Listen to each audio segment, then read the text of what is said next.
Welcome குட்கிங். நான் குரு. இன்னைக்கு நம்ம பார்க்க போகிறது HTML.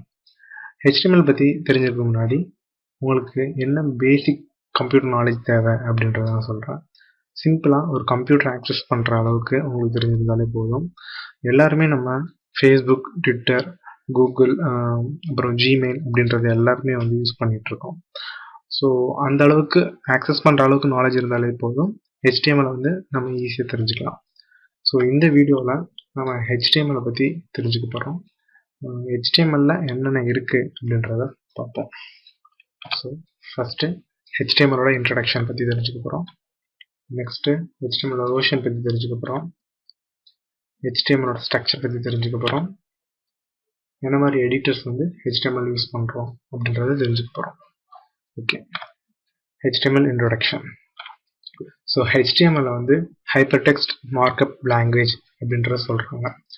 இது எதுக்கு ஹைப்பர்டெக்ஸ்ட் மார்க்அப் லாங்குவேஜ் சொல்கிறாங்கன்னா, இதில் எல்லாமே ஒரு மார்க்அப் டேக்ஸாக தான் கிரியேட் பண்ணியிருப்பாங்க. ஸோ அதனால தான் ஹைப்பர்டெக்ஸ்ட் மார்க்அப் லாங்குவேஜ் அப்படின்ற சொல்கிறாங்க. ஸோ இன்னும் டீப்பாக பார்க்கணுன்னா hyper text markup language. So hyper அப்படின்றது ஒரு ரெஃபரன்ஸ் லிங்க் அப்படின்ட்டு சொல்லுவோம். எல்லாருமே வந்து ஒரு வெப்சைட் பார்த்துருப்போம். வெப்சைட்டில் வந்து ஹோம் அப்படின்றது இருக்கும், காண்டாக்ட் அப்படின்ட்டு இருக்கும், அபவுட் அஸ் அப்படின்றது மாதிரி லிங்க்ஸ் எல்லாமே இருக்கும். ஸோ நீங்கள் ஒவ்வொரு லிங்க்கையும் கிளிக் பண்ணும்போது ஒவ்வொரு பேஜுக்கு வந்து அது ரீடாக்ட் ஆகிட்டு போயிட்டே இருக்கும். ஸோ அதுதான் வந்து ஒரு ரெஃபர் பண்ணுற லிங்க், ரெஃபரன்ஸ் லிங்க் அப்படின்றது சொல்லுவோம். டெக்ஸ்ட்டு நீங்கள் பார்க்குற ஹோம் அப்படின்ற டெக்ஸ்ட்டாக இருக்கட்டும், அபவுட் அஸ் அப்படின்ற டெக்ஸ்ட்டாக இருக்கட்டும், காண்டாக்ட் அப்படின்ற டெக்ஸ்ட்டாக இருக்கட்டும், இது எல்லாமே ஒரு டேட்டா, அது ஒரு டெக்ஸ்ட்டாக தான் நமக்கு தெரியும். அதனால அதுதான் டேட்டா இன்ஃபர்மேஷன் அப்படின்றத சொல்கிறோம். நெக்ஸ்ட்டு அந்த டேட்டா எல்லாமே ஒரு ப்ரீடிஃபைன் டேக்கால தான் க்ரியேட் பண்ணியிருப்பாங்க. ஸோ அது பேர் தான் மார்க்அப் டேக் அப்படின்றது சொல்கிறோம். ஸோ அதுதான் மார்க்அப் லாங்குவேஜ். ஸோ ஒரு வெப்சைட்டை பார்த்தோன்னே உங்களுக்கு ஏதாச்சும் கண்டென்ட் இருந்தால் அதை படிக்கும்போது ஒரு கம்யூனிகேஷன், அதாவது யூசருக்கும் அந்த வெப்சைட்டில் இருக்கிறவங்களுக்கும் ஒரு கம்யூனிகேஷன் இருக்கும். அதுதான் வந்து லாங்குவேஜ். ஸோ இது எல்லாமே சேர்ந்தது தான் hypertext markup language, HTML. Next இப்போ HTML பற்றி தெரிஞ்சுக்கிறதுக்கு முன்னாடி அதை யார் கிரியேட் பண்ணா அப்படின்ற ஒரு அவேர்னஸ் வந்து எல்லாருக்குமே தெரியும். மோஸ்ட்லி யாருமே அதை தெரிஞ்சுக்கிறது கிடையாது. ஸோ HTML கிரியேட் பண்ணது யார் அப்படின்னு பார்த்தோம்னா டிம் பெர்னர்ஸ்-லீ அப்படின்றவர் தான் கிரியேட் பண்ணார். ஸோ யார் அவர் அப்படின்றத பார்த்துடலாமா? இவர் தான் வந்து டிம் பெர்னர்ஸ்-லீ, அதாவது W3C வேர்ல்ட் வைட் வெப் கன்சோர்டியத்தோட தலைவர். இவர் தான் வந்து ஃபஸ்ட்டு இந்த HTML அப்படின்றத கிரியேட் பண்ணார். நம்ம எல்லாருமே பார்க்குறோம்ல www.worldwideweb. ஸோ அதை கிரியேட் பண்ணவும் இவர் தான். ஸோ இவரை பற்றி நிறைய டீட்டெயில்ஸ் தெரிஞ்சுக்கணுன்னா நீங்கள் விக்கிபீடியாவில் வந்து சர்ச் பண்ணி தெரிஞ்சுக்கோங்க, ரொம்ப இன்ட்ரெஸ்டிங்காகவே இருக்கும். நெக்ஸ்ட்டு HTML வந்து எதுக்கு யூஸ் பண்ணுறாங்க அப்படின்னு பார்த்தீங்கன்னா, ஒரு வெப்பேஜ் கிரியேட் பண்ணுறதுக்காக யூஸ் பண்ணுறாங்க.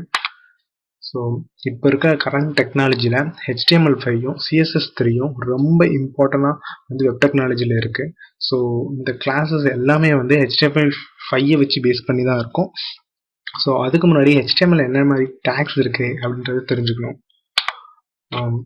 ஸோ ஒரு HTML வச்சு ஒரு ஸ்டாட்டிக் வெப்சைட் வந்து நம்ம கிரியேட் பண்ணலாம். எப்படி இது வந்து ஸ்டாட்டிக் வெப்சைட் எப்படி சொல்கிறோன்னு பார்க்கலாம்.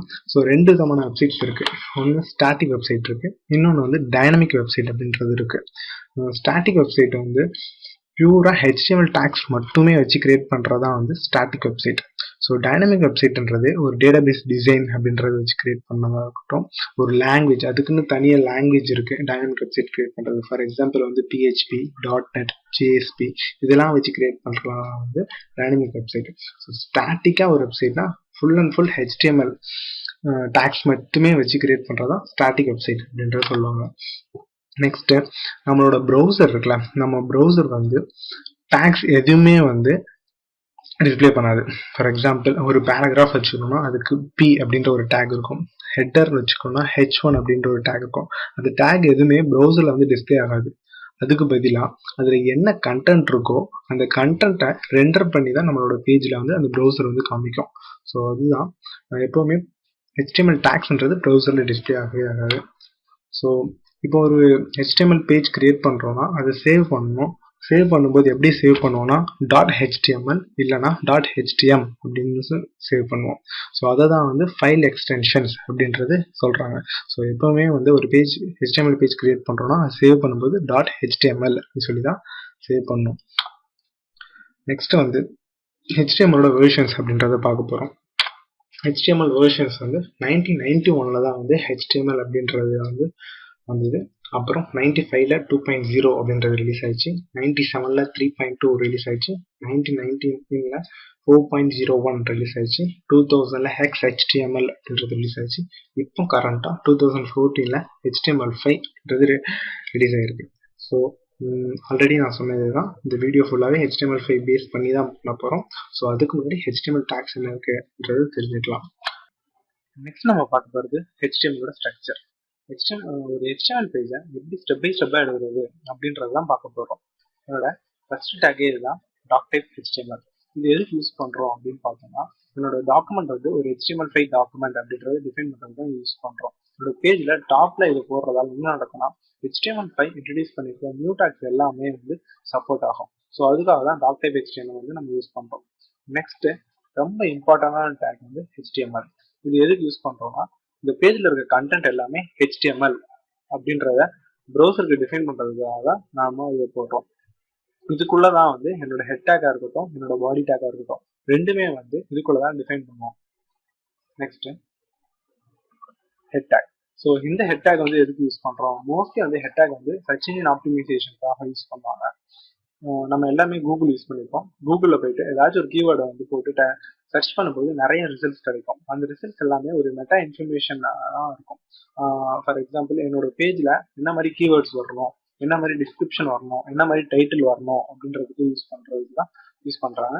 நெக்ஸ்ட்டு என்னோட எக்ஸ்டர்னல் ஸ்டைல் ஷீட்டாக இருக்கட்டும், CSS, என்னோட எக்ஸ்டர்னல் ஜாவா ஸ்கிரிப்டாக இருக்கட்டும், JS, இது எல்லாமே வந்து கால் பண்ணுறதுக்கு இந்த ஹெட் பார்ட்டில் தான் வந்து நம்ம கால் பண்ணுவோம். மோஸ்ட்லி ஹெட்டில் இருக்கிறது எதுவுமே வந்து ப்ரௌசரில் டிஸ்பிளே ஆகாது, பாடியில் இருக்கிறது மட்டும் தான் டிஸ்பிளே ஆகும். ஸோ அதுதான் வந்து என்னோட பாடி டேக். இந்த பாடி டேக்குள்ள நான் எதெல்லாம் டிஃபைன் பண்ணுறோம் அது எல்லாமே வந்து என்னோட ப்ரௌசரில் வந்து டிஸ்பிளே ஆகும். நான் இங்கே என்ன டிஃபைன் பண்ணியிருக்கேன், H1 அப்படின்ற ஒரு ஹெட்டிங் டேக் வந்து நான் டிஃபைன் பண்ணியிருக்கேன். அதில் கண்டென்ட் வந்து வெல்கம் கோட் கிங் அப்படின்றது போட்டிருக்கேன். ஸோ மேலே ஹெட்லாம் போட்டிருக்கேன், டைட்டில் வந்து HTML ஸ்ட்ரக்சர்ன்றது என்னோட ப்ரௌசரில் டிஸ்பிளே ஆகாது. ஆனால் வெல்கம் கோட் கிங் அப்படின்றது என்னோட ப்ரௌசரில் டிஸ்பிளே ஆகும். அது எப்படி ஆகுது அப்படின்றத நம்ம ஒரு சின்ன சாம்பிளில் பார்ப்போம். ஸோ இதில் பார்த்தீங்கன்னாலே தெரியும், டைட்டிலில் ஃபர்ஸ்ட் அப்படின்றத வச்சுருக்கேன், பாடியில் H1ல ஹலோ அப்படின்றத வச்சுருக்கேன். இது வந்து என்னோட ப்ரௌசரில் வந்து டிஸ்பிளே ஆகுது. ஃபர்ஸ்ட் அப்படின்றது என்னோட டைட்டில் பார்ல தான் டிஸ்பிளே ஆகுது, என்னோட ப்ரௌசரில் வந்து டிஸ்பிளே ஆகவே இல்லை. இன்னொன்று, HTML வந்து கேஸ் சென்சிட்டிவ் கிடையாது. நீங்கள் அப்பர் கேஸ்லையும் யூஸ் பண்ணிக்கலாம், லோவர் கேஸ்லையும் யூஸ் பண்ணிக்கலாம். ஒரு கோடிங் ஸ்ட்ரக்சராக இருக்கணும்னா தவிர நீங்கள் லோவர் கேஸ்லையும் யூஸ் பண்ணுங்க, அதுதான் நல்லது. நெக்ஸ்ட் நம்ம பார்க்க போகிறது HTMLோட எடிட்டர்ஸ். பேசிக்காக வந்து பிகினர்ஸ் எல்லாருமே வந்து நோட்பேட் இல்லை நோட்பேட் ப்ளஸ் யூஸ் பண்ணலாம். நோட்பேடை கம்பேர் பண்ணும்போது நோட்பேட் ப்ளஸ் ரொம்ப நல்லாவே இருக்கும். ஸோ அதுவே நீங்கள் யூஸ் பண்ணிக்கோங்க. உங்கள் சிஸ்டமில் நோட்பேட் ப்ளஸ் இல்லைன்னா கூகுளில் போயிட்டு நோட்பேட் ப்ளஸ் அப்படின்னு டைப் பண்ணுங்க. இது ஃப்ரீவேர் தான், ஈஸியாக இன்ஸ்டால் பண்ணி யூஸ் பண்ணிக்கோங்க. இப்போ வரைக்கும் HTML பற்றி பார்த்தோம். இது HTML எப்படி எக்ஸிக்யூட் பண்ணி பார்க்கறது அப்படின்றத பார்க்கலாம். இதுதான் நோட்பேட் ப்ளஸ். உங்களுக்கு நான் எக்ஸ்பிளைன் பண்ண கோடிங்கெல்லாம் வந்து இங்கே டைப் பண்ணி வச்சுருக்கேன். ஸோ இது எப்படி சேவ் பண்ணி எக்ஸிக்யூட் பண்ணுறது அப்படின்றத பார்க்கலாம். ஸோ ஃபைலில் போயிட்டு சேவ் ஆஸ் அப்படின்னு கொடுத்துட்டு HTML அப்படின்னு ஒரு ஃபோல்டர் போட்டிருக்கேன். அந்த ஃபோல்டரில் என்னோட ஃபைல் நேம் என்ன அப்படின்றத நான் டைப் பண்ணுறேன். HTML structure dot file extension என்னது அப்படின்றத உங்களுக்கு சொல்லி கொடுக்குறேன், HTML. ஸோ நான் .html அப்படின்னு சேவ் பண்ணும்போது இது வந்து ஒரு HTML பேஜ் அப்படின்றது சேவ் ஆகிடும். ஸோ சேவ் பண்ணிங்க, இது எப்படி எக்ஸிக்யூட் பண்ணுறது அப்படின்றத பார்ப்போம்.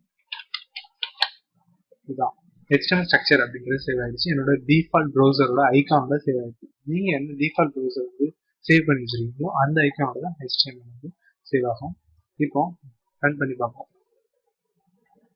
ஸோ வெல்கம் கோட் கிங், இதுதான் என்னோட அவுட்புட். ஸோ ப்ரௌசரில் எப்போவுமே பாடி டேக்ல என்ன இருக்கோ அதுதான் டிஸ்பிளே ஆகும் அப்படின்னு சொல்லியிருக்கேன். ஹெட் பார்ட்டில் இருக்கிறது HTML ஸ்ட்ரக்சர், என்னோட டைட்டில் வந்து என்னோட டைட்டில் பார்ல தான் ஷோ ஆயிருக்கு. எப்போவுமே ப்ரௌசர் வந்து HTML டேக்ஸை வந்து எப்பவுமே டிஸ்பிளே பண்ணாது, அதில் இருக்க கண்டென்ட் மட்டும் தான் டிஸ்பிளே பண்ணணும்.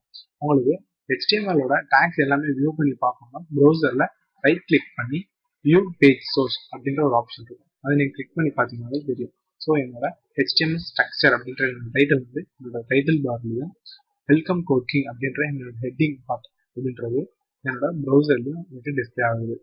ஓகேவா? உங்களுக்கு இந்த வீடியோ பிடிச்சிருந்தா லைக் பண்ணுங்க, ரொம்ப பிடிச்சிருந்தா சப்ஸ்கிரைப் பண்ணுங்க.